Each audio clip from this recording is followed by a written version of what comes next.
नमस्कार दोस्तों, हमारी आज की कहानी का नाम है सहन। सुगंधा, जल्दी करो यार, कहाँ रह गई? एक पेन लाने को भेजा था, मानो पेन बना ही रही हो। सुगंधा सुगंधा, शशांक ने चिल्लाते हुए कहा। तभी अंदर कमरे से सुगंधा भागती हुई पेन लाकर शशांक को जैसे ही थमाती है, चटाक की एक आवाज़ से वहाँ का माहौल गूंज उठता है। क्योंकि शशांक का गुस्सा अब चाटा बनकर सुगंधा की गालों पर अपने छाप छोड़ चुका था। उसका वह गुस्सा देखकर दरवाजे के बाहर खड़ा पियोन भी अपनी नज़र झुका लेता है। वो पियोन तो कोरियर शशांक को देने आया था। उसी पर साइन करने के लिए शशांक ने सुगंधा को पेन लाने के लिए कहा था। पर पेन हड़बड़ी में सुगंधा को मिलने में देर हो गई, जिसकी सज़ा उसे मिली। ऐसा नहीं था कि यह पहली बार था जब शशांक ने सुगंधा पर हाथ उठाया। वह तो हर छोटी बड़ी बात पर सुगंधा पर हाथ उठा देता था, और सुगंधा को भी अब इसकी आदत हो चुकी थी। सुगंधा जब से ब्याह कर अपने ससुराल आई थी, उसे बस अपमान ही मिला। कभी सास से तो कभी पति से, तो कभी ननद और देवर से। उस घर में एक उसके ससुर जी ही थे जो उससे बड़ी स्नेह रखते थे, और वो उसकी तकलीफ़ भी समझते थे। पर उनकी भी उस घर में ज़्यादा नहीं चलती थी। वो जो कभी सुगंधा की तरफ से कुछ बोलते भी तो सब उन्हें चुप करा देते। सुगंधा भी सब चुपचाप इसलिए सहती क्योंकि उसके पास और कोई चारा भी नहीं था। मायके में माता पिता खुद भैया भाभी के तानों को सहकर अपना बुढ़ापा काट रहे थे। ऐसे में वह अपना दुख किसे बताती। पढ़ते पढ़ते ही उसकी शादी करवा दी गई, ताकि घर में से एक इंसान का खर्च तो बचे। और तभी से सुगंधा ने भी अपनी जिंदगी से समझौता कर लिया। एक दिन की बात है, सुगंधा की ननद प्रगति का जन्मदिन आने वाला था, तो उसकी पार्टी की तैयारी चल रही थी। सब उसमें व्यस्त थे। प्रगति की फरमाइशें पूरी की जा रही थी, और इन सब में घर का सारा बढ़ता हुआ काम सुगंधा के हिस्से आ रहा था।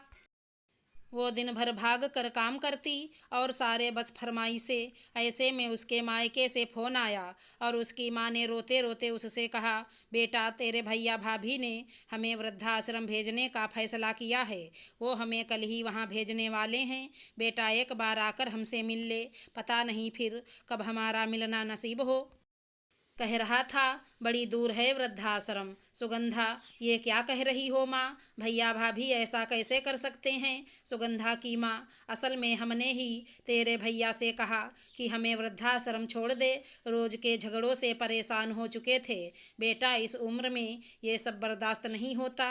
अब दिन ही कितने बचे हैं हमारे, तो सोचा बुढ़ापे के ये जो अंतिम दिन हैं उसे चैन से बिताए।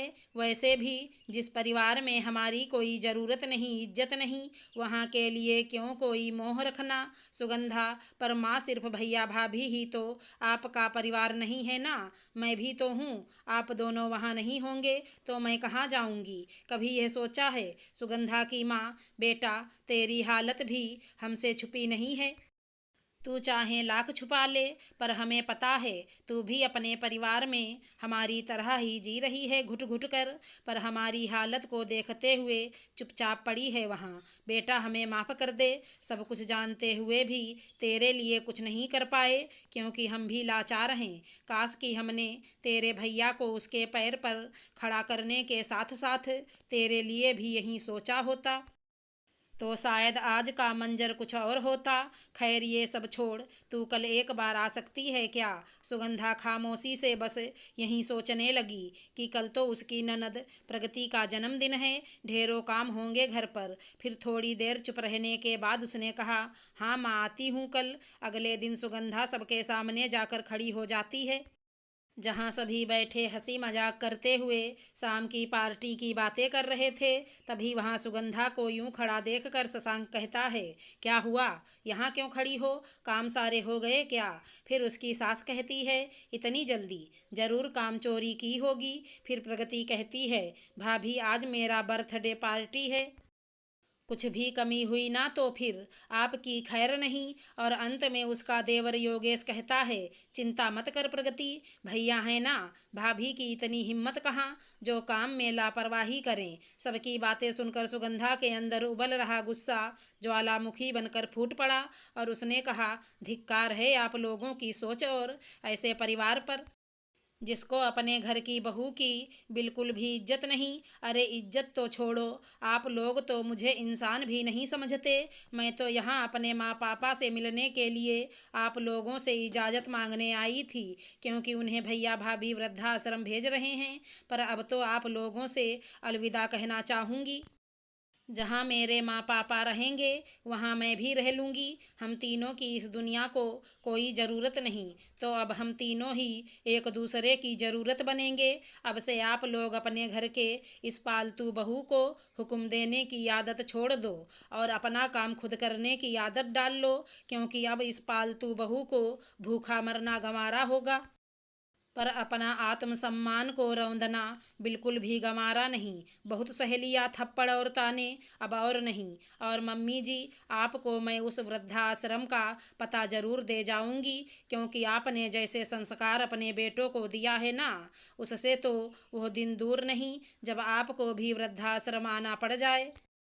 पर उस वक्त मैं आपसे बदला नहीं लूँगी, बल्कि सहारा बनूंगी, क्योंकि उस वक्त आप एक तानाशाह नहीं बल्कि एक पीड़ित होंगी। और आप एक लड़की अपने पति की वजह से ही अपने ससुराल से जुड़ती है। धिक्कार है ऐसे पति पर जो शादी कर पत्नी नहीं बल्कि गुलाम लाते हैं और उसे बात बात पर जलील करते हैं।